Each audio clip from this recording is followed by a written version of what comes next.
నమస్తే అండి. నేను మీ ఆక్యుపంక్చరిస్ట్ జనార్దన్. ఇప్పుడు అందరిని కలవరపరుస్తున్నటువంటి, ఇబ్బంది పెడుతున్నటువంటి ఒక పెద్ద అనారోగ్య సమస్య మలబద్ధకం. ఒక పక్క బద్ధకం.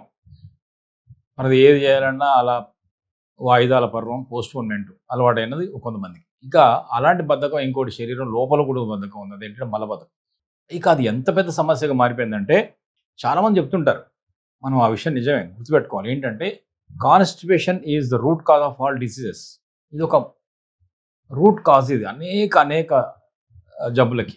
ఏ రోజైతే మనం ఈ లోడింగ్, అన్‌లోడింగ్ ప్రాసెస్ కరెక్ట్‌గా మనకు ఉండదో, వ్యర్థాలని సరిగ్గా తొలగించుకోలేమో, ఆ రోజు ప్రాపర్‌గా మోషన్ పోమో, ఆ రోజు చూడండి ఎంత డల్‌గా ఉంటామో మానసికంగా, శారీరకంగా.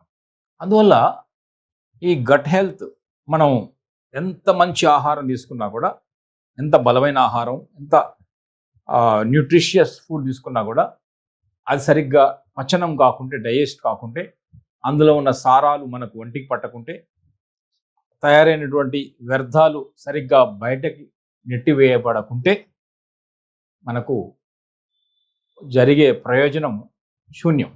మన ఆరోగ్యం మెరుగుపడదు, బాగుపడదు. అంటే ఏం చేయాలి? తినే ఆహారం ఎంత గొప్పదో తీసుకునేది ఎంత గ్రాండ్‌గా తీసుకుంటున్నామో అంత ఎఫెక్టివ్ దాన్ని మళ్ళీ వ్యర్థాలని వదలగలగాలి. ఓపెనింగ్ ఎంత బాగుంటే క్లోజింగ్ కూడా అంతే బాగా చేయాలి. అక్కడ ఇబ్బంది అయినా ఇక్కడ ఇబ్బంది అవుద్ది, ఇక్కడ ఇబ్బంది అయినా అక్కడ ఇబ్బంది అవుద్ది. ఇది మనం బాగా దృష్టిలో పెట్టుకోవాలి. ఇప్పుడు ఈ కాన్‌స్టిపేషన్‌కి ఏంటంటే మేజర్‌గా ఒక 2, 3 కారణాలు మనకు కనిపిస్తాయి. ఒకటి భౌతిక పరమైనటువంటి కారణాలు, ఫిజికల్‌గా ఉన్నటువంటి కారణాలు. 2 ఆహార సంబంధించిన కారణాలు. 3 మానసిక సంబంధమైన కారణాలు. ఇది చూడండి, భౌతిక పరమైందంటే మనము కూర్చునే పద్ధతి. ఇండియన్ కమోడ్‌లో కూర్చుంటున్నామా, వెస్టర్న్ కమోడ్‌లో కూర్చుంటున్నామా? బెటర్ మలాసనంలో ఇండియన్ కమోడ్ చాలా బెటర్. ఒకవేళ మోకాళ్ళ నొప్పులు కనుక లేకుంటే అది మనం అనుసరించవచ్చు. లేదంటే కొంచెం మళ్ళా వెస్టర్న్ కమోడ్‌లో కూర్చున్నప్పుడు కూడా మనం కాళ్ళని పైకి లేపుతూ ఒక స్టూల్ కింద పెట్టుకున్నా కూడా మనకు కొంత బెటర్ అవుతుంది. ట్రై చేయొచ్చు ఒకటి. ఇక రెండవది డయటరీ కారణాలు చాలా పెద్దగా ఉన్నాయి. అందులో మొదటిది ఫైబర్ తక్కువగా ఉన్న ఫుడ్ తీసుకోవడం వల్ల ఈ సమస్య ఎక్కువ అవుతుంది. నీళ్లు సరిగ్గా తాగకపోవడం వల్ల కూడా ఈ సమస్య ఎక్కువ అవుతుంది. అంటే కూరగాయలు, ఆకుకూరలు, పండ్లు సమృద్ధిగా ఉండాలి. మంచిగా నమిలి తినాలి. టైం ప్రకారం తినాలి. ఇకపోతే మూడవది ముఖ్యమైనది సైకలాజికల్, మానసికమైనటువంటి కారణాలు. అదేంటి మనసు కూడా ఇందులో ఇన్వాల్వ్ అయి ఉంటుందంటే అన్నిట్లో ఉంటుంది మనసు.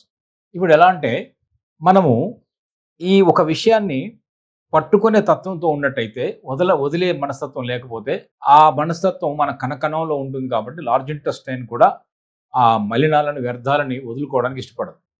వదులుకోవడానికి ఇష్టపడదు. సో అందువల్ల సైకలాజికల్‌గా కొంచెం వదిలే తత్వం ఉండాలి. కొంచెం షేర్ చేసే తత్వం ఉండాలి. అన్నీ నాకే కావాలి, నేనే పట్టుకొని కూర్చుంటాను, షేర్ చేయనంటే పిల్లలు ఇప్పుడు చాలామంది చూసారా?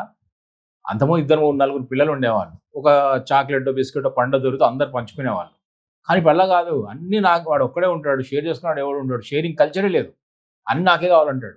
మమ్మీకి ఇయ్యరా నాన్న అంటే నేను ఇవ్వను, నాకే కావాలంటాడు. డాడీ ఎవరికి ఇయ్యరంటాడు. ఫ్రెండ్ కూడా ఇయ్యరంటాడు. షేరింగే లేదు. ఆ షేరింగ్ ఇవ్వడం తత్వం కనుక లేకపోతే మనకి మలబద్ధకం అనే సమస్య కూడా వస్తుందని ఒకటి సైకలాజికల్‌గా గుర్తుపెట్టుకోవాలి. ఇక కొంచెం మలబద్ధకం ఉన్న వాళ్ళలో ఇంకొక తత్వం కనపడుతుంది మనకు. కొంచెం సాడ్‌గా ఉంటారు వాళ్ళు.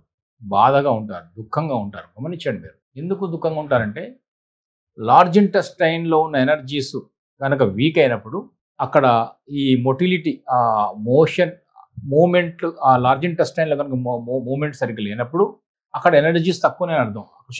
ఎనర్జీ సరిగ్గా లేదు. అప్పుడు మనకు కలిగేది ఏంటంటే కొంచెం దుఃఖం, బాధగా ఉంటుంది. అది సైకలాజికల్ ఇష్యూ. అందువల్ల మనం ఎప్పుడు కూడా కొంచెం సంతోషంగా ఉండడానికి సైకలాజికల్ ప్రయత్నం చేయాలి. ఎప్పుడు హ్యాపీగా ఉండాలి. ఎప్పుడు ఎంతకాలం హ్యాపీగా ఉంటామో అంత మన బ్లడ్ సర్క్యులేషన్ పెరుగుతుంది. హృదయం స్పందిస్తుంది, హృదయం వికసిస్తుంది. ఆ బ్లడ్ సర్క్యులేషన్ ఏం చేస్తుందంటే లార్జ్ ఇంటెస్టైన్‌ని ఆక్యుపంక్చర్ ప్రకారం మన హృదయం అనేది లార్జ్ ఇంటెస్టైన్‌ని కంట్రోల్ చేయగలుగుతుంది. చూసారా? హృదయానికి మళ్ళీ లార్జ్ ఇంటెస్టైన్. అందుకే అనుకున్నాం హృదయం మదర్ అయినప్పుడు లార్జ్ ఇంటెస్టైన్ అన్ని ఆర్గాన్ పిల్లలే కదా!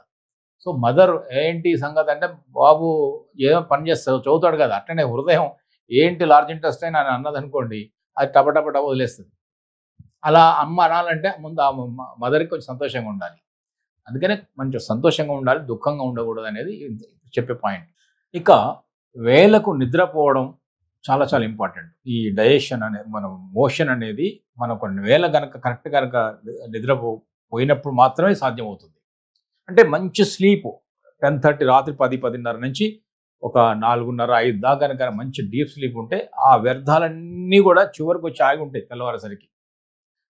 బాడీలో ఆ రోజంతా తయారైనటువంటి తీసుకున్న ఆహారం వ్యర్థాలన్నీ కూడా ఎలా ఉంటాయంటే బార్డర్‌కొచ్చి కూర్చుంటాయి. శరీరం బయటకు వాటిని వాడుకొని అంత సారాలు తీసుకొని వ్యర్థాలన్నీ రెడీ పెడుతుంది. ఎట్లా? యూరిన్ బ్లాడర్ నిండి ఉంటుంది. మోషన్ నిండి ఉంటుంది.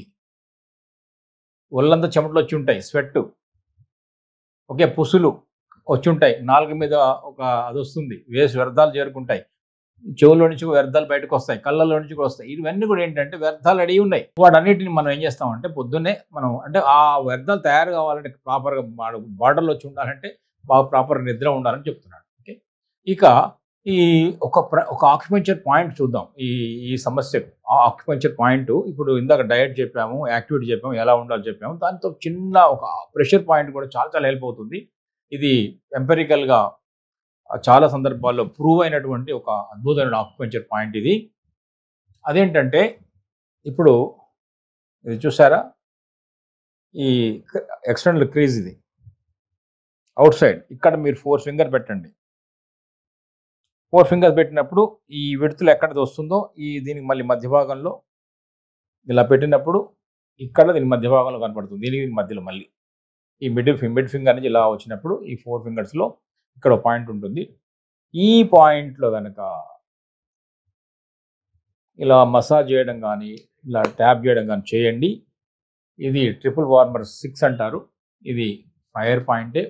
ట్రిపుల్ వార్మర్ కూడా ఫైర్ పాయింటే. ఇది చాలా చక్కని రిజల్ట్స్ ఇస్తుంది. మీరు ఇది ఇందాక చెప్పాను కదా, ట్రిపుల్ వార్మర్ 6 అనే పాయింట్ ఇది. TW6 అంటారు దీన్ని. TW6 acupuncture point.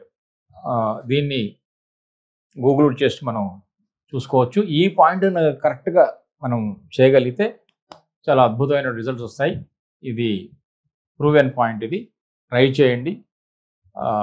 దీని మీద మీ అభిప్రాయం చెప్పండి. నమస్తే.